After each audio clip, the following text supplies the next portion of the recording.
Buenas tardes, estimados participantes del segundo Congreso Venezolano de Geociencias. Mi nombre es John Manrique y les agradezco mucho a los organizadores del Congreso por invitarme a formar parte del mismo a través de la conferencia magistral en el área temática de minería acerca de depósitos minerales de vanadio. En este caso, el estudio que estoy realizando en el depósito de Puyango en Ecuador, ¿no? Al sur de Loja.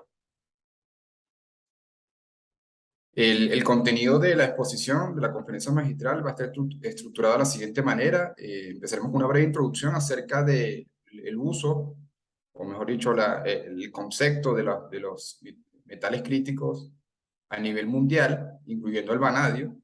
Asimismo, brevemente les explicaré acerca de los usos que se le está dando a este elemento químico. Y finalmente entraremos ya en la parte más técnica de la conferencia, en la cual mencionaré aspectos básicos de la geoquímica del vanadio, así como los distintos depósitos minerales que existen de este elemento químico. Y finalmente, en la última parte de la conferencia, les mostraré algunos aspectos que hemos estado desarrollando en la investigación acerca del caso de estudio de Puyango, Ecuador, el cual forma parte de investigaciones desarrolladas en el Departamento de Geociencias de la Universidad Técnica Particular de Loja, en Ecuador, y de mi tesis doctoral en la Universidad Politécnica de Madrid, en la Escuela de Minas y Energía. Finalmente, compartiré con ustedes algunas consideraciones finales.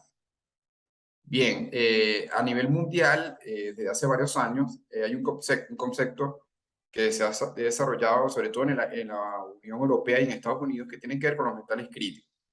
Y son un conjunto de elementos químicos los cuales están altamente demandados por diferentes industrias y a su vez las fuentes primarias, es decir, los depósitos minerales, en algunos de los metales es bastante crítico, es decir, la concentración de estos elementos es baja y los recursos a nivel mundial escasean, ¿no? Entre ellos podemos considerar el cobre, el cobalto, el litio, los elementos de las tierras raras, y también se incluyen en esta lista al vanadio, ¿no? Como lo observan en esta gráfica, algunos elementos tienen más criticidad, por decirlo de alguna manera, es decir, son altamente más demandados que otros. Por ejemplo, el fósforo, el bismuto, el niobio, el escandio. El vanadio se encontraría entonces dentro de ese grupo de elementos que son altamente demandados, igual que el cobalto o el litio. Y ya veremos en qué se utiliza el vanadio a nivel mundial, ¿no? Justamente este elemento químico se emplea en la industria del acero, ya que forma aleaciones con el hierro, con otros metales, entonces va a generar ciertas características en los materiales, en este caso en el acero.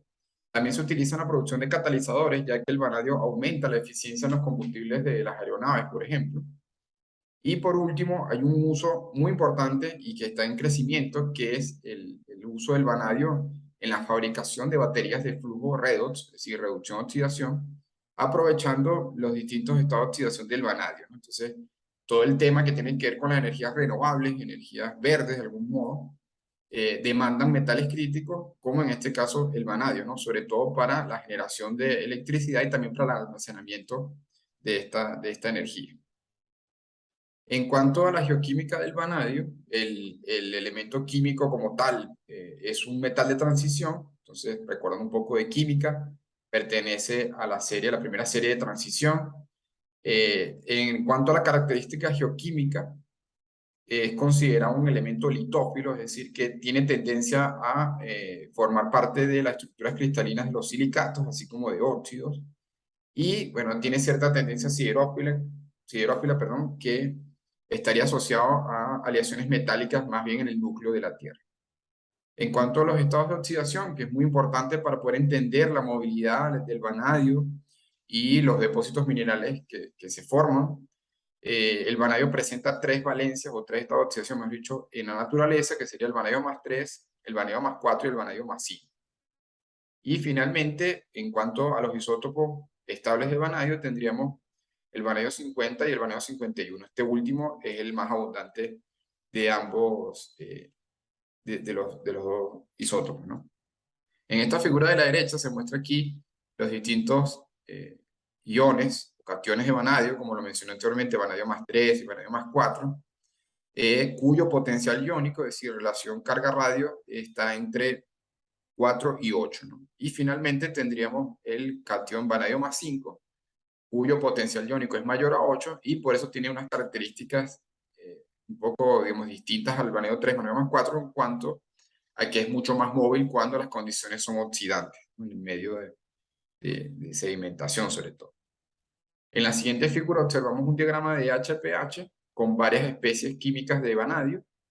Bien, en color azul estaremos viendo especies de vanadio más 5, en color verde especies químicas de vanadio más 4 y en color naranja estaremos hablando de especies que forman o se forman con vanadio más 3. Esto es importante para poder entender entonces la dinámica del vanadio, sobre todo en los ambientes de sedimentación, en cuanto a que debido a los cambios en el estado de oxidación del medio, es decir, la disponibilidad o no de oxígeno, se formarían una u otra especie de vanadio. Entonces aquí vemos en color negrita incluso 3 minerales distintos de vanadio, por ejemplo la carnotita, en cuya composición química el vanadio está formado por vanadio más 5, es típico de ambientes más bien áridos, superficiales, ¿no? Formando incluso minerales con vanadio, como lo mismo carnotita. Está la dutomnita, que es un mineral ya formando vanadio más 4, y la montraceita, que es un mineral en cuya composición el vanadio tiene valencia más 3. También existen especies químicas de vanadio orgánicas, es decir, que están formando complejos organometálicos en la naturaleza, en este caso en materia orgánica, querógeno, van a formarse estos compuestos, perdón, como las porfirinas, tanto de vanadio como también su similar en níquel, ¿no? Son complejos organometálicos, anillos tetrapirrólicos, en el cual el vanadio se enlaza al oxígeno en ese centro de esos anillos, ¿no? Esta molécula orgánica proviene de la clorofila, que existen muchos organismos, algas, especies vegetales, y que luego de los procesos de la diagénesis se transforman esa especie de clorofila o ese compuesto, mejor dicho, en las porfirinas. Entonces se va a encontrar porfirinas vanadíferas o niquelíferas en crudo, en querógeno, asociado por supuesto a rocas sedimentarias, ¿no? En esta tabla se pueden observar diferentes concentraciones promedio en partes por billón en varios reservorios geológicos, empezando por la corteza, en el cual entonces el Clark de concentración de vanadio sería 135 partes por millón, y se observan las diferentes promedios en concentración, por ejemplo, en rocas ígneas, peridotitas, basaltos, andesitas y riolitas, y se observa que las rocas máficas son las que poseen mayor concentración de vanadio, ¿no? Y esto puede estar asociado a que el vanadio o tenga un comportamiento similar en el aspecto de rocas ígneas, o en los procesos ígneos, tiene un comportamiento similar al hierro, por lo tanto, minerales ferromagnesianos van a contener ciertas concentraciones de vanadio. A medida que el magma se va diferenciando, las concentraciones de este elemento van a ir disminuyendo. Lo mismo que sucede con la concentración de hierro. En cuanto a las rocas sedimentarias, las mayores concentraciones de vanadio normalmente se consiguen en lutitas, bien, sobre todo asociado a las arcillas. En areniscas y calizas las concentraciones son más bajas. En este gráfico de Brayton y Guenty de 1991 explica un poco el proceso de formación de distintos compuestos de vanadio o especies de vanadio en una cuenca sedimentaria, puede ser marina. Entonces se observan aquí que en la columna de agua varían las condiciones redox, es decir, a medida que aumenta la profundidad va disminuyendo la concentración de oxígeno, el ambiente pasa de óxico a anóxico, inclusive pudiese llegar a condiciones eusínicas, es decir, presencia de sulfuro de hidrógeno en la columna de agua. Y durante estos cambios redox, las especies de vanadios van a ir transformándose, ¿no? Empezando con especies como vanadatos, donde el vanadio presenta valencia más 5, y pasando por especies de vanadio más 4, incluyendo compuestos orgánicos como la porfirina que mencioné anteriormente, hasta finalmente reducir el vanadio a vanadio más 3 y formar hidróxidos, inclusive vanadio más 3 enlazado químicamente en las estructuras cristalinas de las arcillas. Luego de los procesos diagenéticos, estas arcillas pueden transformarse incluso en micas ricas en vanadio, y cierta concentración de vanadio puede perderse a través de la migración de crudo a través de los compuestos químicos organometálicos, como lo mencioné, de las porfirinas. Entonces, a medida que las condiciones se van haciendo más reductoras, la concentración de vanadio debería ir incrementándose, ¿sí? Entonces, la idea un poco en exploración de yacimientos de vanadio, sobre todo hablando de ambientes sedimentarios, de rocas sedimentarias, sería poder hallar rocas que se formaron o sedimentos que se acumularon bajo condiciones reductoras, los cuales favorecerían entonces el enriquecimiento de este elemento químico, tanto en las fases inorgánicas como en las fases orgánicas. En la siguiente lámina, perdón, les quiero mencionar cuáles son los tipos de depósitos minerales de vanadio a nivel mundial, ¿no? Y tendríamos dos grupos, principalmente los de origen magmático u ortomagmático, que son bien conocidos como los del complejo Bushveld en Sudáfrica, en los cuales consisten de intrusiones máficas, específico gabros, que contienen magnetita titanífera o vanadífera. En específico, un mineral del grupo de los óxidos, que es considerado la magnetita vanadífera, llamado coulsonita, ¿sí? Que es un óxido, vuelvo a repetir, en este caso de vanadio más 3, que se mete en la estructura de este óxido complejo, ¿no? También existen depósitos magmáticos en rocas alcalinas, en los cuales el vanadio está asociado al niobio principalmente, pero también pueden haber elevadas concentraciones de titanio. El otro gran grupo de depósitos minerales de vanadio son los sedimentarios.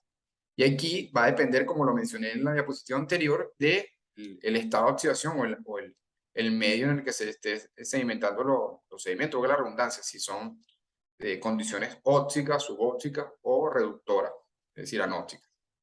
En este caso tenemos las calcretas, que son formadas más bien en ambientes óxicos, donde predomina la carnotita, que es un vanadato de uranilo y potasio. Son depósitos superficiales formados en ambientes áridos. También pueden conseguirse vanadio asociado a las bauxitas como subproducto, y las areniscas de uranio, principalmente como tipo Wolfram o tabulares, que contienen vanadio también y pueden explotarse como subproducto o coproducto. En este caso, este tipo de depósitos están asociados a condiciones anóxicas o reductoras, en el cual ambos elementos entonces son inmovilizados a medida que se va agotando el oxígeno en el medio. También existen costras ferruginosas que contienen vanadio, aquí en este caso más bien en vanadio más 4, sedimentos argílicos que pueden contener vanadio en las estructuras cristalinas de las arcillas, y en algunos de estos tipos vanadio asociado a la materia orgánica, como las porfirinas, ¿no? Entonces, lutitas negras o calizas negras que puedan contener entonces vanadio asociado a la materia orgánica. Aquí observan en la imagen entonces lo que serían cristales de carnotita, como mencioné, en depósitos de calcrete.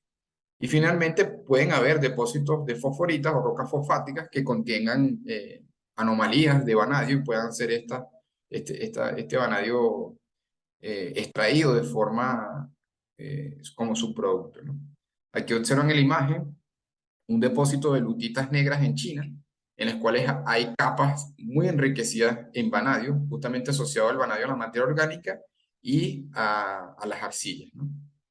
Como dato curioso, según DIL en el 2010, 125 millones de toneladas de crudo venezolano contendrían 25.000 toneladas de vanadio. Y esto es porque, bueno, porque el vanadio está asociado, como lo mencioné anteriormente, a las porfirinas en ese caso. Bueno, en esta parte de la conferencia ya les voy a mencionar los aspectos geológicos y geoquímicos que hemos estado investigando a lo largo de algunos años, ¿no? 4 o 5 años, acá en el Departamento de Geociencias de la Universidad Técnica Particular de Loja, y se trata de un depósito sedimentario en un sitio conocido como Puyango, en Ecuador, en la provincia de Loja, al sur del país, ¿no? Si bien hay que aclarar que este depósito está en un área protegida y por lo tanto no puede ser explotado actualmente según la ley las leyes ecuatorianas, es muy interesante desde el punto de vista académico de investigación, porque se dieron ciertas condiciones geoquímicas y geológicas en la cuenca que produjeron la depositación de sedimentos enriquecidos no solo en vanadio, sino en otros elementos críticos como el uranio, el zinc, el níquel. Bien. Bueno, como contexto geológico, el depósito de Puyango se encuentra ubicado en la cuenca Alamor-Lancones, que es de edad cretácico, ¿sí? Aquí donde estoy señalando con el cursor. Del lado oeste se encuentra un bloque llamado Amotapetawin, que es de edad paleozoica, y en el este de la cuenca hay un arco volcánico de, perdón, de características intermedias a máficas, que se conoce como el arco volcánico de Selic. Específicamente, el depósito de Puyango está alojado en la formación del mismo nombre, de Puyango, de edad cretácica. Aquí observamos en el siguiente mapa geológico dónde estaría ubicada la formación Puyango, aquí en verde claro, donde estoy señalando con el cursor, justamente muy cerca al límite de Ecuador con Perú, ¿no? En la cuenca Alamor-Lancones. En esta publicación del 2020, nosotros estuvimos haciendo prospección geoquímica a lo largo de las cuencas sedimentarias que drenan hacia el río Puyango, y es justamente donde parte de, digamos, de la litología que está siendo meteorizada es de la formación Puyango. Se iniciaron estos trabajos de prospección debido a que en los años 70 se habían descubierto anomalías geoquímicas en el área conocida como Puyango, en rocas cretácicas, específicamente lutitas negras y calizas negras. Estas anomalías fueron estudiadas por la extinta Comisión de Energía Atómica, Comisión Ecuatoriana de Energía Atómica, y nosotros empezamos a hacer estudios ya a partir del año 2017.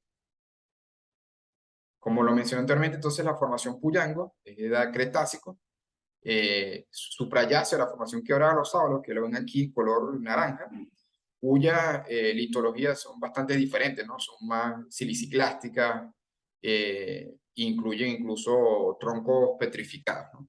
La formación Puyango esencialmente son calizas negras, lutitas negras, calizas grises, margas, y formada en un ambiente marino. En el estudio que les mencioné anteriormente de prospección geoquímica en las microcuencas, tanto Chirimoyo como Guineo, se hicieron análisis químicos en sedimentos fluviales y se obtuvieron los siguientes resultados para algunos elementos críticos. En este caso observan el mapa de anomalías geoquímicas de vanadio del lado izquierdo y en el lado derecho el mapa geoquímico de anomalías de uranio. Como lo pueden observar, en el caso del vanadio, la mayoría de las anomalías se encuentran hacia el norte de la microcuenca, en un área cercana a un caserío llamado La Sota, cerca de la población de Puyango. Entonces, toda esta área de acá que estoy señalando con el cursor, estaríamos hablando de la formación Puyango.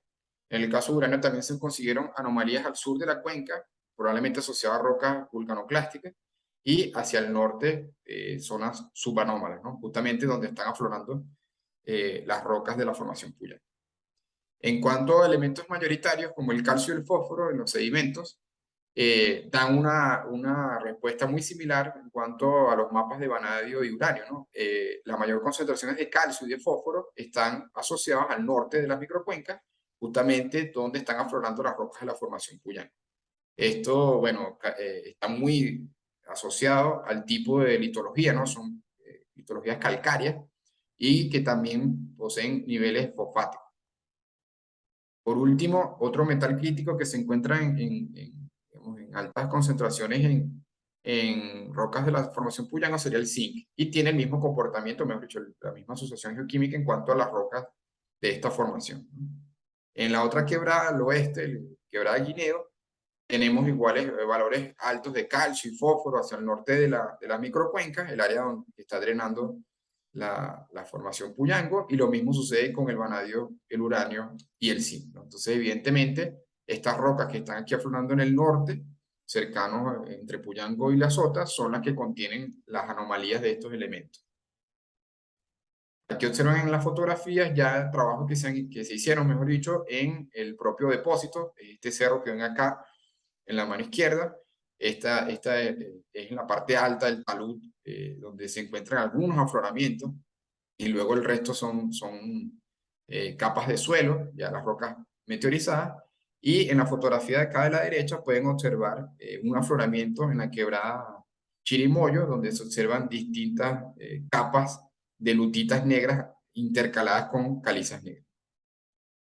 Dentro de las técnicas que se utilizaron en la prospección geoquímica y que nos ha dado muy buenos resultados es la espectrometría de Gagman, ¿no? Una de las primeras que utilizamos. Debido a que la formación Puyango contiene valores altos de uranio, por lo tanto, entonces con el espectrómetro Gagman podemos identificar zonas que están enriquecidas en este elemento. Y digamos que de manera indirecta, entonces las que están enriquecidas en vanadio, zinc y níquel. En tanto que la formación quebrada de los sábalos, como lo mencioné anteriormente, son rocas siliciclásticas y no contienen uranio en altas concentraciones ni ninguno de los otros elementos, por lo tanto la espectrometría de Gagman en esa zona da valores bastante bajos. Entonces, por lo tanto, se puede notar en campo incluso los contactos que hay entre las dos formaciones. A continuación les voy a mostrar algunos mapas de espectrometría de Gagman. El primero de ellos son los equivalentes de uranio. Se le llama así porque no se está midiendo uranio directamente, sino el bismuto 214, que es el emisor Gagman con mayor digamos, intensidad dentro de la cadena o la serie de desintegración del uranio 238. Observan acá entonces, a partir de la espectrometría de Gagman, un mapa de anomalías en el cual entonces las mayores concentraciones de uranio radiactivo o digamos, con este equipo, son encontrados en la parte alta del talud, ¿no? La fotografía que les mencioné anteriormente. Todas estas áreas verdes para acá sería la formación quebrada de los sábalos y otras zonas donde hay suelos y las concentraciones de uranio son más bajas. En cuanto al torio, tiene un comportamiento geoquímico distinto al uranio, más bien el torio es bastante inmóvil, entonces él se va a asociar con arcillas, típico de lutitas como la de la formación quebrada de los sábalos. Entonces tendríamos anomalías acá en el área donde aflora la formación quebrada de los sábalos. Entonces se ve bastante fácil donde se pueden conseguir o el contacto entre las dos formaciones y ayuda bastante a la hora de hacer luego las campañas de exploración siguientes en el depósito de Puyang. El mismo comportamiento que el torio lo tiene el potasio, se asocia más bien con las arcillas o lutitas de la formación quebrada de los sábalos. Entonces ven que los mapas prácticamente coinciden en cuanto al torio y el potasio. Luego se hizo un muestreo geoquímico en el área donde se encuentran las anomalías radiactivas. En este caso se colectaron muestras de rocas, de lutitas negras, calizas negras, margas, entre otras, y se hicieron análisis químicos por ICP masa. Y aquí observan entonces la distribución de la concentración de vanadio y de carbono orgánico total, que fue hecho con otro equipo en el laboratorio de isótopos estables, biogeoquímica de isótopos estables del Instituto Andaluz de Ciencias de la Tierra, de quien agradezco a Antonio Delgado, el doctor Antonio Delgado Huerta. En este caso, fíjense que tanto los mapas de vanadio como que de carbono orgánico total tienen una asociación espacial, ¿no? Entonces, donde hay mayores concentraciones de vanadio, también estamos consiguiendo las mayores concentraciones de carbono orgánico total. Y esto tiene que ver con lo que mencioné en la primera parte de la presentación acerca de las condiciones anóxicas que favorecen la precipitación del vanadio, entre otros elementos redosensibles. En cuanto al fósforo, tiene una distribución espacial muy similar a la del uranio. Por lo tanto, según los análisis que hemos estado realizando, el uranio aquí estaría más bien asociado a las fases fosfáticas dentro de las rocas de la formación Puyang. Fíjense, el lado izquierdo vemos aquí un diagrama, o mejor dicho, varios diagramas de caja y bigote en cuanto a los elementos mayoritarios y minoritarios en las rocas colectadas. Y se observa claramente que las mayores concentraciones se refieren al calcio. Y es lógico, ya que la litología que presenta este depósito son litologías calcáreas. Luego hay datos anómalos de silicio que se asocian con rocas que fueron tomadas de la formación quebrada de los sábalos, cuya litología es siliciclástica, como he mencionado anteriormente. Entonces aquí podemos distinguir en el diagrama de la derecha prácticamente las rocas que son de la formación Puyango, ¿sí? Que son esencialmente calizas negras y lutitas negras, enriquecidas en calcio, y las rocas que pertenecen a la formación quebrada de los sábalos, que en su mayoría corresponden a lutitas, limolitas y areniscas, no mineralizadas. En este otro diagrama mostramos la concentración química de elementos mayoritarios y minoritarios y en dos colores distintos, ¿sí? Las muestras que corresponden a la formación Puyango en color naranja, perdón, quebrado sable, y en color amarillo serían las muestras correspondientes, muestras anómalas correspondientes a la formación Puyang. Claramente se observa que hay anomalías de carbono orgánico, ¿sí? Altas concentraciones de calcio, que son rocas calcáreas, entre otras características geoquímicas. En cuanto a la composición mineralógica y la petrografía de las muestras, la mayoría de las muestras de la formación Puyango son rocas calcáreas, como lo mencioné anteriormente, compuestas principalmente de calcita y cuarzo. Y en menor medida se encuentran micas como moscovita, biotita, hillita, bueno, más que una mica, una arcilla, apatito, específicamente fluorapatito, y algunos sulfuros que se han identificado como pirita y esfalerita. En la siguiente diapositiva se observan láminas delgadas de una caliza bituminosa de la formación Puyango, en el cual se identificó este foraminífero del género Optinicella primula, que nos da la idea de cuál es el ambiente sedimentario de formación, ¿no? Ambiente marino. En cuanto a la quimioestratigrafía, se aplicaron distintas relaciones interelementales para establecer las condiciones redox que hubo durante la depositación de los sedimentos. En este diagrama se muestran las relaciones vanadio entre cromo versus vanadio entre vanadios más níquel. Y se observan que la mayoría de las muestras fueron depositadas bajo condiciones anóxicas e usínicas. Esto quiere decir que durante la sedimentación en la columna de agua había presencia de sulfuro de hidrógeno. Estas condiciones son digamos, las favorables para la depositación de vanadio, uranio, entre otros elementos químicos. Aquí observan en algunas de las columnas estratigráficas levantadas en el área las concentraciones máximas de tres elementos críticos como el vanadio, cuya concentración máxima en esta columna fue de 6.320 ppm, níquel 1.110 ppm y zinc 4.380 ppm, correspondientes a calizas negras o calizas bituminosas. En otra área del estudio, específicamente hacia las partes más altas, ya las condiciones redos van cambiando, ¿sí? En algunos casos conseguimos rocas incluso de coloraciones más claras, lo que indicaría visualmente que hay un bajo contenido de carbono orgánico total, y las concentraciones de vanadio, como lo observan en esta figura, son mucho menores a las que mencioné en la diapositiva anterior, ¿no? En cuanto a la distribución del uranio, se hicieron perfiles quimioestratigráficos, digamos, aquí muestro solo uno por cuestión de tiempo, y se observa una correlación en cuanto a la concentración de fósforo de los elementos de las tierras raras e itrio, ¿no? Que digamos que la sumatoria de estos es la columna que muestro aquí en el medio, ¿no?